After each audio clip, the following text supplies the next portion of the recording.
Bonjour tout le monde et bienvenue sur Money Tree, le podcast qui vous parle d'investissement et de finances personnelles au sens large et sans tabou. Salut Charles. Bonjour. Comment vas-tu ? On va très bien et toi ? Ça va, merci. Est-ce que tu peux nous dire justement qu'est-ce qui t'a amené à investir dans l'immobilier et quel était ton parcours avant ça justement ? Alors pour me présenter rapidement, donc moi je m'appelle Charles Lenoble, j'ai 30 ans. J'ai 30 ans depuis peu d'ailleurs. Ça fait 7-8 ans que j'investis dans l'immobilier et donc au départ moi j'avais pas du tout, j'avais aucun diplôme dans l'immobilier, rien ne me prédestinait à investir dans l'immobilier. Pas de parents dedans, etc., pas forcément d'amis. Et en fait, je souhaitais acheter un petit truc pour ma retraite. Voilà. Alors, ça peut paraître fou à 22-23 ans de se dire déjà on pense à la retraite, mais j'avais déjà cette idée en tête, surtout qu'en plus, moi j'ai des grands-parents qui sont agriculteurs. J'ai vu les difficultés qu'ils avaient pendant leur retraite et moi, je voulais pas vivre la même chose. Donc en fait, c'est venu très tôt. J'avais pas forcément cette envie comme on peut avoir aujourd'hui. Julien, tu peux me confirmer, mais des personnes qui veulent des rentabilités de fou furieux de plus de 10%, de faire des achats-reventes à 50 000 euros. Voilà, avant, on n'en parlait pas forcément. Moi, je souhaitais juste un petit bien qu'on achète, qu'on met en location, et puis dans 20-25 ans, quand le crédit est remboursé, voilà, on a les loyers directement dans la poche, et donc on a ce revenu complémentaire. Ça, c'était la base. Alors, je me suis lancé. Moi, j'étais en CDI, je gagnais pas énormément, 1450 euros par mois environ. Et en fait, effectivement, j'ai acheté des petites surfaces. Pourquoi ? Parce que petite surface égale petit prix. Encore même dans cette région-là, c'était quand même assez cher. En fait, j'ai fait en fonction de mes moyens, parce que quand on investit seul, qu'on n'a pas forcément beaucoup d'argent, qu'on n'a pas forcément aussi beaucoup de capital. Moi, j'ai commencé, tout l'argent que j'ai eu, c'est en économisant, et j'ai réussi à économiser 10 000 euros. Et ça m'a permis d'aller chercher un investissement dans les 100 000 euros, voilà, en gros. Donc c'est pour ça que je suis parti sur un studio. Donc j'ai acheté un premier studio sur l'île, 93 000 euros. J'ai mis les frais de notaire, puis j'ai retapé un petit peu à l'intérieur. J'ai mis un locataire, et puis là, je découvre ce que c'est que d'avoir des loyers. Tu disais que tu avais fait une grosse erreur, enfin une première erreur, ton deuxième bien, etc. Est-ce que tu peux nous dire justement quelles sont les erreurs que tu as faites au départ quand tu as fait tes premiers investissements ? Moi, l'une de mes erreurs, je pense, ça a été sur l'un de mes premiers biens, déjà d'avoir mis tout mon apport personnel pour les frais de notaire. Ça a été une grosse erreur parce qu'après, je me suis retrouvé avec quasiment aucune trésorerie. J'avais que 2 000 euros. Tous les biens immobiliers que j'ai achetés, c'est avec 2 000 euros sur mon compte bancaire. Donc, j'ai envie de dire, à ce moment-là, j'étais un peu fou quand même. Il aurait suffi qu'il y ait un petit truc qui va pas, et puis les 2 000 euros, c'était fini, perdu. Qu'est-ce que j'aurais fait ? Donc, c'était un petit peu, on va dire, c'était peut-être un petit peu de la folie, mais bon, dans un sens, moi, j'y allais aussi de manière réfléchie. Mais peut-être ne faites pas ça, allez-y quand même, allez acheter de l'immobilier, mais si vous avez quand même un petit peu de trésorerie derrière, au moins pour vous, comment ça s'appelle, garantir une sécurité. Après, qu'est-ce qu'on peut avoir comme erreur ? Après, on va dire, j'ai pas fait tant d'erreurs que ça. Puis moi, je considère qu'on fait jamais vraiment des erreurs, on apprend. Après, ça peut être, j'ai rénové beaucoup de biens moi-même. Pourquoi ? Parce que déjà, moi, j'étais dans une ville qui était tendue. En plus de ça, dans un secteur qui était très tendu, c'était dans le Vieux-Lille, donc quartier ancien. Et si je voulais faire des bonnes affaires, il fallait que j'achète effectivement à un bas prix, généralement avec des travaux. Et comment je faisais en sorte pour, on va dire, valoriser mes appartements sans mettre trop de travaux, c'était de les faire moi-même. Donc moi, il y en a beaucoup qui peuvent dire ouais, mais je suis pas manuel, etc. Moi non plus, je suis pas manuel. Voilà, quand je suis né, je suis pas né avec un marteau et un clou, comme tout le monde. Donc j'ai appris, j'ai pris des tutos sur YouTube. Vous avez des tutos en 5 minutes, vous apprenez comment on pose un placo ou on met de l'enduit grâce au tuto Leroy Merlin ou autre. J'ai appris comme ça et puis j'ai refait des appartements complets. Et maintenant, j'évite parce que de toute façon, j'ai plus le temps. Mais c'est comme ça que j'ai fait au départ. Je me suis un petit peu sorti les doigts pour aller chercher plus de rentabilité, et ce qui aujourd'hui me permet de déléguer plus facilement. Alors passons au marchand de biens. Marchand de biens, c'est ton activité principale aujourd'hui.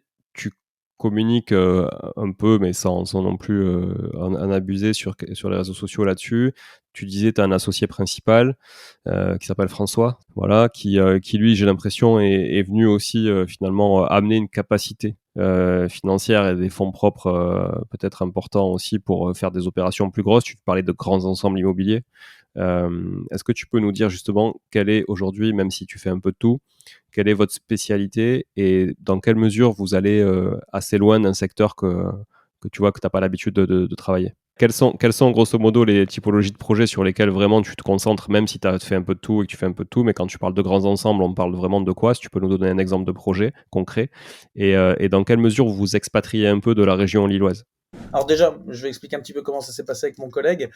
Moi, en fait, à la base, je faisais un petit peu enfin, je faisais de l'investissement locatif. Et puis, comme on avait pu discuter la dernière fois, je fais encore un petit peu de formation immobilière, etc. Et j'étais venu amener à faire une interview, un petit peu comme on fait là, avec François Bourgoin, qui a quand même beaucoup plus d'expérience que moi. Ça fait plus de 15 ans qu'il fait du marchand de biens. Et puis, ça s'est bien passé. Et puis, on a décidé, au fur et à mesure du temps et des discussions qu'on a eues, de s'associer pour travailler sur des projets communs. Et donc, ces projets communs, c'est quoi? Quel type de projet? C'est des projets de type ensemble immobilier. En tout cas, moi, c'est ce qui m'anime le plus, c'est ce qui l'anime aussi. C'est les projets qui sont trop grands ou trop chers pour les particuliers. Je m'explique. Aujourd'hui, vous avez un immeuble qui est complètement défraîchi, il faut tout refaire à l'intérieur, vous avez 10 appartements. S'il y en a pour 1,5 million avec les travaux, c'est pas le petit particulier qui va pouvoir se positionner. Par contre, nous, ce qu'on peut faire, c'est d'acheter l'immeuble et puis après de le découper, sans forcément faire les travaux, mais de le découper pour proposer des appartements à la vente avec des travaux, mais qui seront beaucoup plus abordables, beaucoup plus accessibles à la propriété pour les particuliers. Ça peut être aussi, là, on a fait une acquisition, c'était une friche industrielle de plus d'1 hectare, donc 11 000 mètres carrés d'entrepôt, 4 000 mètres carrés de bâti, il y avait de l'habitation, du bureau, du tertiaire, il y avait un petit peu de tout. Et c'est pas le particulier qui va acheter une usine de plus de 11 000 mètres carrés, sachant que les 11 000 mètres carrés étaient complètement bitumés. Enfin, c'est du gros, c'est du lourd. Par contre, nous, ce qu'on a fait, c'est qu'on a divisé. On a réussi à sortir une maison à usage d'habitation toute seule. On l'a vendue à quelqu'un pour du locatif. On a revendu les bureaux pour quelqu'un qui a changé la destination, qui en a fait une maison. On a revendu les hangars pour des personnes type, enfin des sociétés type PME, TPE, etc., qui cherchaient des plus petits hangars ou des plus gros hangars. Et voilà, ça s'est vendu correctement. Mais quelqu'un qui cherche un ensemble comme ça, il y en a que très très peu. Ok. Comment vous financez vos opérations aujourd'hui? Que sur du fonds propre? Vous allez chercher du levier? Aujourd'hui, tout est en fonds propres. Tout est en fonds propres. Pourquoi? Bah, pour plusieurs raisons. Un, c'est plus simple. On n'a pas besoin de passer par les banques. C'est pas long. Voilà, on fait un virement et puis on est tranquille.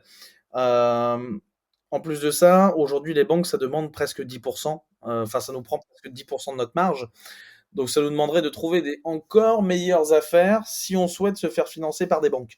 Parce que si on se fait financer par des banques, bah, sachant qu'ils nous prennent 10%, bah, il faut aller chercher des plus grosses rentabilités pour nous, des plus grosses plus-values pour pouvoir absorber en fait ce que les banques nous prennent. Donc pour l'instant, c'est que du fonds propre. Après là, on commence à venir à travailler en banque, surtout sur des gros projets. Là, surtout que le marché il est un petit peu, bah, il est même très très calme. Donc on commence à avoir ce qu'on appelle du stock, donc des biens qui se vendent pas forcément ou qui auraient dû se vendre plus vite et qui prennent plus de temps. Et par contre, on a des affaires qui viennent, donc nous on souhaite quand même les acheter. Donc on essaye, bah voilà, de faire des offres plus basses pour pouvoir avoir des marges plus grosses, pour pouvoir se faire financer par des banques. Là, bah pareil, entre la fois en CU et aujourd'hui, là on est sur un projet de plus d'1 million d'euros sur un gros immeuble. Bon, voilà, clairement, là, on préfère passer par des banques ou des sociétés de levée de fonds, de crowdfunding. Donc, pour ceux qui ne connaissent pas les sociétés de crowdfunding, ce sont des sociétés qui vont vous prêter de l'argent. Enfin, ce sont des sociétés qui vont se mettre en relation avec des particuliers. Ils vont expliquer votre projet et vous allez voilà, les particuliers vont pouvoir participer à votre projet et en échange, vous leur donnez une rentabilité en fonction du temps où vous effectuez votre projet. En gros, pour les auditeurs.